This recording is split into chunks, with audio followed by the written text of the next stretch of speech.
Hello friends, कैसे हैं आप लोग। उम्मीद करते हैं कि एकदम मस्त होंगे, जिंदाबाद होंगे। तो चलिए आज हम लोग जो है आपका चैप्टर फर्स्ट ज्योग्राफी का चैप्टर फर्स्ट हम लोग कंप्लीट कर चुके थे। उसका थ्योरी और ऑब्जेक्टिव दोनों करा चुके थे। ठीक है, आज हम लोग जो पढ़ने वाले हैं वो ज्योग्राफी का चैप्टर 2 जिसका नाम है विश्व जनसंख्या वितरण घनत्व एवं उसकी वृद्धि।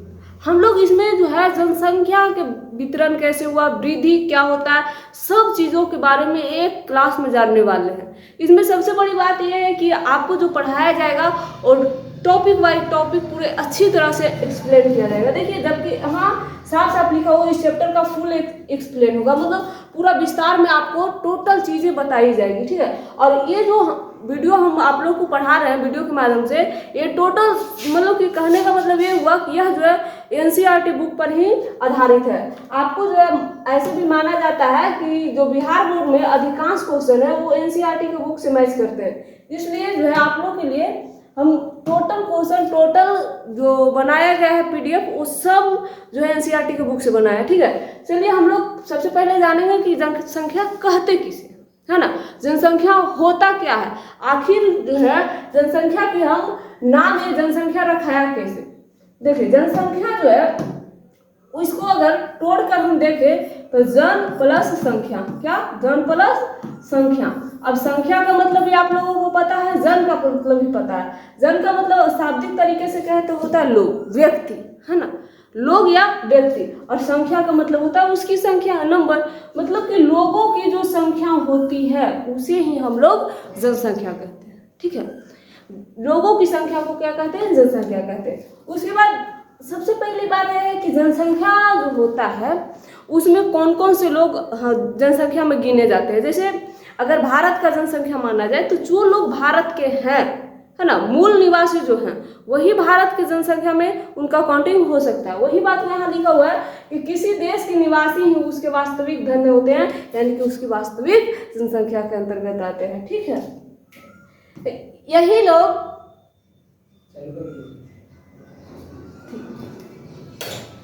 लोग वास्तविक संसाधन है। क्या है, वास्तविक संसाधन है। वास्तविक संसाधन कहने का मतलब होता है कि जो हमारे भारत देश में जो संसाधनाएं हैं उसका उपयोग करने वाले ये वास्तविक धन होते हैं। अगला कोई दूसरा देश का रहने वाला निवासी चाहेगा कि हम भारत में रहकर भारत की चीज़ों का उपयोग में लाएं, ये पॉसिबल नहीं है। कुछ ही चीज़ों में उन्हें अधिकार दिया जाता है कि आप जो है इस चीज़ का उपयोग आप अपने लिए कर सकते हैं, है ना। सबसे पहले अगर कोई विदेशी आकर हमारे देश में रह रहा है, ठीक है, वह अस्थायी रूप से भी रहने लगा है, तब तक उसे कोई अधिकार नहीं प्राप्त होगा जब तक कि वो हमारा देश का नागरिकता ना प्राप्त कर ले। ठीक है, अगर वो व्यक्ति कोई दूसरा देश का रहने वाला है, वो भारत की नागरिकता सरकार के द्वारा से प्राप्त कर लिया है, तब जो है उसे यहाँ के कुछ अधिकार मिलेंगे। फुलफिल अधिकार नहीं मिल सकते जितना हम लोग का है। ठीक है, यह लोग वास्तविक संसाधन है जो देश के अन्य संसाधनों का उपयोग करते हैं। देश के जितने भी संसाधन है हर चीज़ का उपयोग करते हैं जो हमारे देश के मूल निवासी होते हैं और उसकी नीतियाँ निर्धारित करते हैं। जो भी हमारे भारत देश में अगर माना जाए तो भौगोलिक से लेकर राजनीतिक तक अगर देखा जाए तो सारे हमारे देश के मूल निवासी जो होते हैं वो सारी नीतियों को जो है निर्धारित वही करते हैं। ठीक है, अंततः एक देश की पहचान उसके लोगों से होती है। कोई देश क्या है, नहीं है, कैसा है, उसका पहचान उसके लोगों से होती है, वहाँ के रहने वाले निवासी से होती है। जैसे आज हम किसी देश को विकसित या विकासशील कहते हैं, उसका क्या रीज़न है, क्योंकि वहाँ के रहने वाले जो लोग हैं वो उनमें कहीं ना कहीं कुछ ऐसी खासियत है जिसके कारण हम उस देश को अच्छे कहते हैं, यानी विकसित कहते हैं। और जैसे भारत को ले लीजिए, भारत को हम लोग फुल विकसित काहे नहीं कहते, रीजन है उसका क्योंकि भारत के जो रहने वाले लोग हैं, भारत में जो लोग रह रहे हैं वो उस प्रकार से उनका इनकम जो है उतना नहीं है कि हम भारत देश को एक विकसित राष्ट्र में घोषित करें। ठीक है, तो किसी देश का जो उसका पहचान होता है वहाँ के नागरिक से ही होता है। अगर वहाँ का नागरिक अमीर है, डेवलप्ड है, तो वह भी देश भी क्या होगा, अमीर होगा। अगर जहाँ का नागरिक अभी धीरे धीरे विकास कर रहे हैं तो वैसे देश की गिनती विकासशील में ही आएगा। 21वीं शताब्दी के प्रारंभ में विश्व की जनसंख्या 600 करोड़ से अधिक दर्ज की गई। संख्या का जो जनसंख्या मूल्यांकन जो संस्था है उसके द्वारा जब जनसंख्या का मूल्यांकन किया गया तब जाकर पता चला कि जो पूरे विश्व की जनसंख्या वो 6 करोड़ से अधिक है। कितना, 6 करोड़ से अधिक दर्ज की गई है। ठीक है, बाद विश्व की जनसंख्या असमान रूप से वितरित है। देखिए ये वर्ड जो है ना असमान, इसका मतलब क्या होता है? असमान कहने का मतलब जैसे कोई भी व्यक्ति एक समान ना हो तब हम उसे असमान कहते हैं। उसी प्रकार से हमारे जो देश की जनसंख्या है, देश ही नहीं विश्व की पूरी जनसंख्या वो भी असमान है, इक्वल नहीं है, बराबर नहीं है। अब बराबर नहीं है, अब कैसे बराबर नहीं है? आप भी जानते होंगे कि जो देश है जैसे हमारा भारत देश की जो जनसंख्या है वो हर देश की तुलना में किसी देश की तुलना में कम है तो किसी देश की तुलना में ज़्यादा है। ठीक है, ऐसा तो नहीं है कि विश्व में जितने भी देश हैं सभी देश को एकदम इक्वल जैसा जनसंख्या रखा गया कि अगर 100 नागरिक एक देश में हैं तो दूसरा देश में भी 100 नागरिक ही होंगे, ऐसा तो नहीं है। तो वही बात यहाँ कहा गया कि जो विश्व में जितनी भी जनसंख्या है वो असमान रूप से वितरित कहने का मतलब बटा हुआ है, एक जैसे नहीं। कहीं पर जनसंख्या अधिक भी है तो कहीं पर कम भी है। ठीक है, एशिया की जनसंख्या के संबंध में जो एशिया महाद्वीप है इसकी जनसंख्या के संबंध में जॉर्ज विक्रेसी नामक एक वैज्ञानिक जो है भौगोलिक, वह यह बोले हैं कि एशिया में बहुत अधिक स्थानों पर कम लोग और बहुत कम स्थानों पर बहुत लोग भी रहते हैं। ठीक है, जो स्थान बहुत अच्छा भूभाग में है, अच्छा एरिया में, वहाँ पर कुछ स्थान ऐसे हैं कि अच्छा एरिया, बड़ा एरिया रहते भर में भी वहाँ पर कम लोग रह रहे हैं, जबकि कुछ स्थान ऐसा है जहाँ पर कम लोग भी हैं, मतलब कि एरिया कम भी है लेकिन लोग अधिक हैं। तो उसका कारण ये होता है कि कुछ संसाधनाएँ वहाँ होती है जो जैसे आप लोग ग्रामीण और नागरिक एरिया को ले लीजिए। ग्रामीण में एरिया बहुत ज़्यादा, क्षेत्रफल उसका बहुत रहता है लेकिन लोग कम रहते हैं, जबकि शहरी में जाइएगा तो आपको एरिया कम मिलेगा, वहाँ लोग अधिक मिलेंगे। तो वहाँ पर जो है बिजनेस व्यवसाय वगैरह अधिक होता है, उसका और बहुत सारे रीजन होते हैं। ठीक है, वही बात को ये बात याद रखिएगा कि बोलने वाले व्यक्ति कौन थे? जॉर्ज विक्रेसी। क्योंकि ऐसे ऐसे क्वेश्चन जो है आपको सब्जेक्टिव के साथ साथ ऑब्जेक्टिव में भी पूछ देगा, सीधे कथन दे देगा कि एशिया में बहुत अधिक स्थानों पर कम लोग और बहुत कम स्थानों पर मतलब बहुत लोग रहते हैं, कम स्थानों पर बहुत लोग रहते हैं, यह कथन किनका है ना? तो उस स्थिति में आपको जो है जॉर्ज विक्रेसी का नाम याद रखना है। उसके बाद विश्व में जनसंख्या वितरण के प्रारूप, इसके प्रारूप कैसे? अब वितरण एक शब्द आया, देखिए यहाँ पर वितरण शब्द होता क्या? वितरण हम किसे कहते हैं? वितरण का मतलब होता है बटा हुआ, है ना? जो वितरण का मतलब क्या होता है? बटा हुआ, यानी कि उसका किस प्रकार से जनसंख्या जो है अलग अलग राष्ट्रों में अलग अलग जगहों पर किस प्रकार से वितरित है, किस प्रकार से बटा हुआ है। ठीक है, जनसंख्या वितरण शब्द जो है वो भी अर्थ इसका क्या होता है कि भूपृष्ठ पर लोग किस प्रकार से वितरित हैं, भूपृष्ठ पर यानी पृथ्वी पर जो लोग हैं वो किस प्रकार से रह रहे हैं, किस प्रकार से वितरित है, कहाँ पर अधिक है, कहाँ पर कम है, इनके बारे में जो है सारी चीज़ें मिलती है, उसे हम वितरण कहते हैं। ठीक है, विश्व की जनसंख्या का 90% इसके 10% स्थल में निवास करते हैं। जो विश्व की जनसंख्या का 90% होता है इसमें 10% जो है स्थल भाग पर निवास करते हैं। विश्व में 10 सर्वाधिक आबाद देशों में जो है विश्व की लगभग 60% जनसंख्या मिलती है। पूरे विश्व के लगभग जो है 10 देश है, 10 देश ऐसे हैं जिनका 100% में से, कितने में से? 100% में से जो 60% है वो मात्र 10 देश में है ना? कितने देश में? 10 देश में लोग रह रहे हैं। 100% में से 60% लोग मात्र 10 देश में रह रहे हैं। आप लोग अंदाज लगा सकते हैं कि सिर्फ 10 देश में 60% रह रहे हैं, तो यहाँ का जो जनसंख्या घनत्व होगा वो अब 100 में से 60% इधर आया तो शेष बचा 40%, है ना? 40% का जो जनसंख्या घनत्व होगा उसका तो आप लोग आराम से समझ सकते हैं कि इसका घनत्व कम होगा। रीजन है कि यहाँ का भूभाग एरिया जो क्षेत्रफल होता है वो अधिक होगा, क्योंकि यहाँ पर जो है मात्र 10 देश, विश्व में आप लोगों को पता होगा कि शायद 295 लगभग ऐसे देश है ना? उसमें से 10 ही देश में 60% आया, तो बाकी जो सपोज 200 देश मान लेते हैं, 200 देश जो बचा उसमें 40% है। अब अनुमान लगाने वाली चीज़ है कि ये जो 40% है वो तो आराम से रह रहे होंगे, इनके पास जमीन की किसी प्रकार की कमी नहीं होगी, लेकिन जो 10 ही देश में रह रहे हैं वो तो बाबू जमीन के लिए तरस रहे हैं, है ना? तो इसी को कहा जाता है असमान रूप से वितरण। है ना। जो ऐसे वही रहता हर देश में उसका एक निश्चित लिमिट रहता कि नहीं इतना निवासी जो है इस देश में रहेंगे और एरिया के अनुसार, और उससे बड़ा देश है तो उससे अधिक निवासी दूसरे देश में रहेंगे, जबकि ऐसा नहीं है। यहाँ असमान है, कोई किसी को कहने वाला नहीं है, जिसको जिस एरिया पसंद आ रहा लोग उस एरिया में रह रहे हैं, है ना। बिहार और राजस्थान को लिया जाए अगर एरिया के मामले में, तो बिहार में एरिया कम है फिर भी अधिक लोग रह रहे हैं, जबकि राजस्थान में एरिया बहुत है फिर भी मतलब बिहार के मामले में वहाँ कम लोग हैं। कारण होता है वहाँ क्योंकि बिहार में लोग यहाँ पर मतलब कि फसल के लिए खेती अच्छी की जाती है, जबकि राजस्थान में पूरा मरुस्थल है ना। तो कुछ कुछ रीजनें होती है जिसके कारण जो है जनसंख्या असमान रूप से वितरित होता है, ठीक है। तो वही बात यहाँ लिखा गया है कि 10% जो जनसंख्या मतलब 60% जनसंख्या वो 10 देश में है, बाकी टोटल जनसंख्या जो है विशेष देशों में नहीं।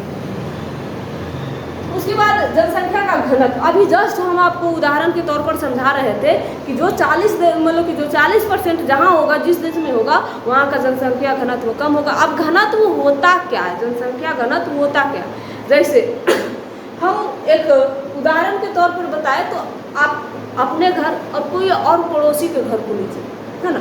तो आप अपने घर में अगर 4 फैमिली रह रहे हैं, ठीक है, और किसी पड़ोसी वाले में अगर 10 फैमिली रह रहा है तो उसका जनसंख्या घनत्व अधिक होगा और आपका जनसंख्या घनत्व कम होगा।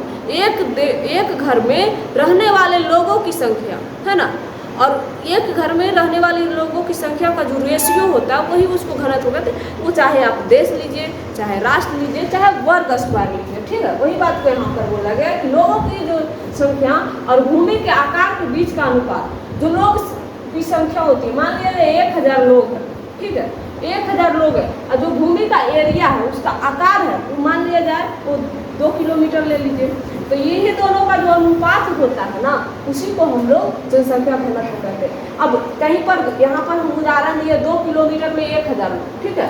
अब कहीं पर एक ही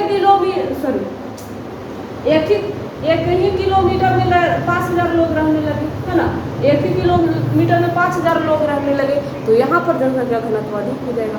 तो उसी को जनसंख्या बटा भूमि का क्षेत्रफल, है ना, इसका अगर हम लोगों को जनसंख्या घनत्व निकालना रहेगा तो कैसे निकालेंगे कि संख्या बटा भूमि का क्षेत्रफल इक्वल टू जनसंख्या घनत्व, ठीक है।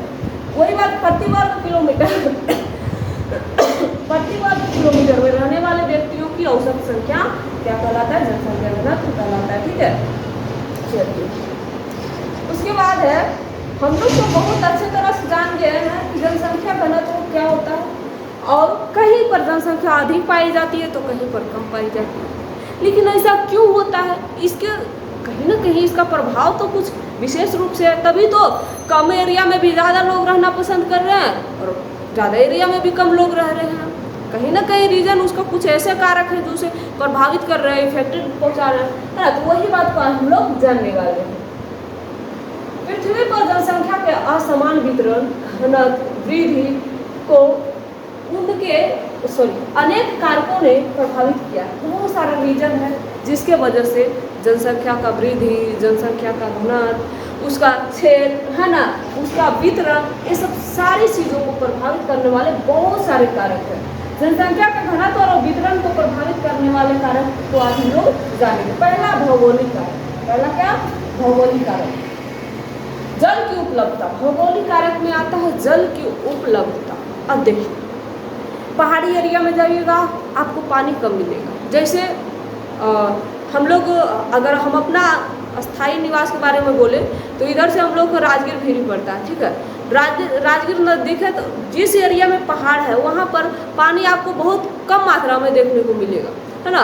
वहाँ यहाँ नज़दीक में तपोवन, यहाँ के पता है चापाकल का पानी कोई कोई है जो गर्म पानी देता है। गर्मी के दिन में लोगों का रहना मुश्किल हो जाता है, पानी पीने के लिए ठंडा पानी मिलना मुश्किल हो जाता है।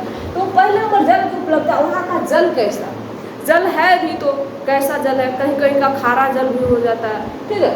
तो लोग जो है उन क्षेत्रों में बसने को प्राथमिकता देते हैं जहाँ जल आसानी से उपलब्ध हो। लोग कहाँ रहना चाहिए, हर को देखो भाव मनुष्य एकदम समझो पोरी होता है, जहाँ पर बढ़िया चीज़ मिलेगा वहीं पर रहेगा। अब लड़का लोग कि शादी होने के बाद ससुराल में बढ़िया खाना मिलता है तो वहाँ से उसको आने का नहीं मन करता है। वही बात यहाँ पर है ना। यहाँ पर जो है जल की उपलब्धता, जहाँ पर जल मिलता है लोग वहाँ पर रहना पसंद करते हैं, है ना। जल आसानी से उपलब्ध हो। जल का उपयोग पीने, नहाने, भोजन बनाने के साथ साथ पशुओं, फसलों, उद्योगों तथा नौ संचालन में किया जाता है। सही बात है। ये सब चीज़ें तो आप लोग खुद समझ सकते हैं कि जल का उपयोग क्या करते हैं, है ना। अब किसी किसी को लगेगा कि हम जल से तो नहाते हैं, लेकिन वही जल को फिल्टर करके हम उपयोग कर सकते हैं, तो वो आपकी बात, आपकी जो है अपनी पसंद है। लेकिन अगर जल ही ना, 1% जल ना रहे, तो क्या आप अपना जो दैनिक कार्य है वो भी कर पाइएगा? दैनिक कार्य करने का मतलब जो आपको चाहिए दिन में खाना के बिना रह सकते हैं? नहीं रह सकते।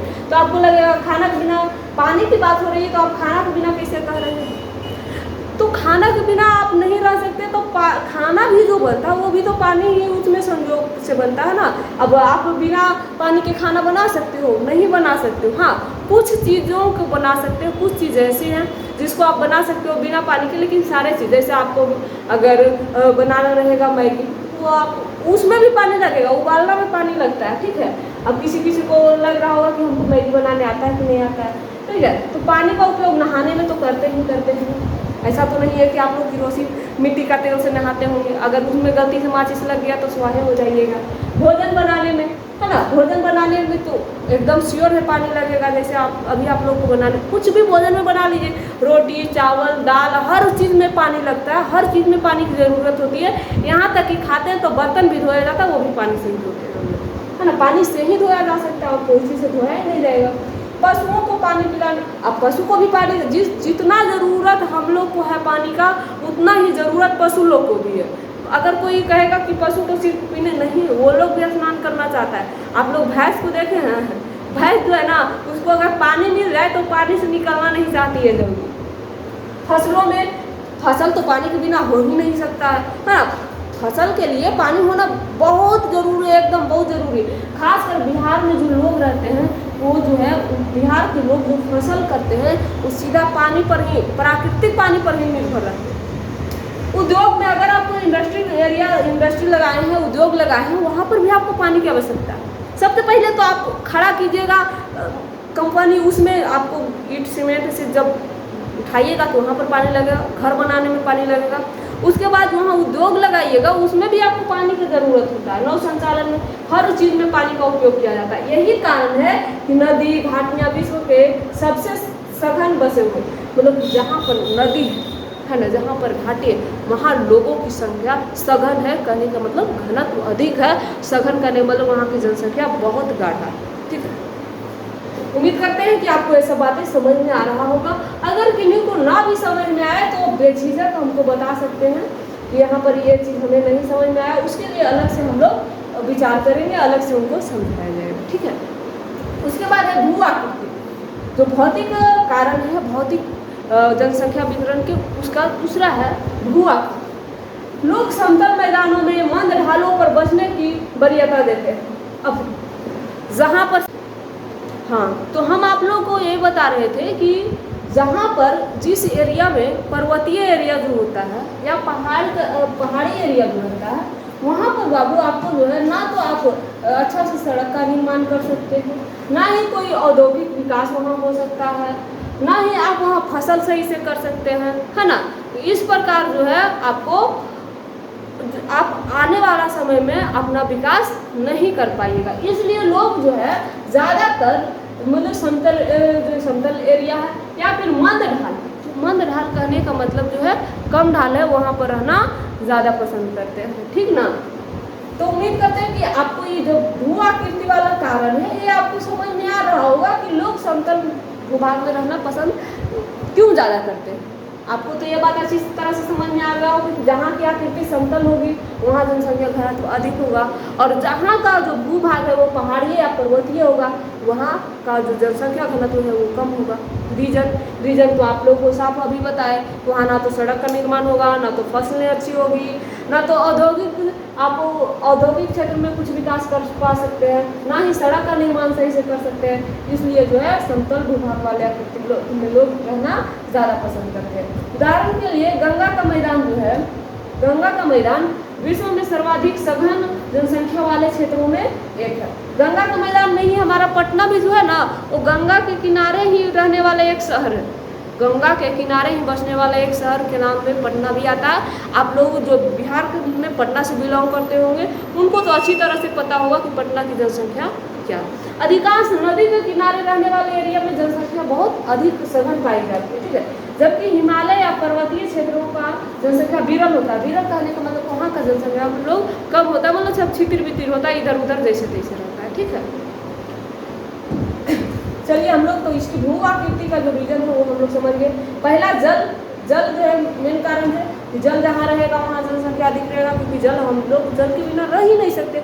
दूसरा है भू आकृति। भू आकृति समतल होना चाहिए, वहाँ का स्थलीय मंद ढाल होना चाहिए, ठीक है। तीसरा है जलवायु।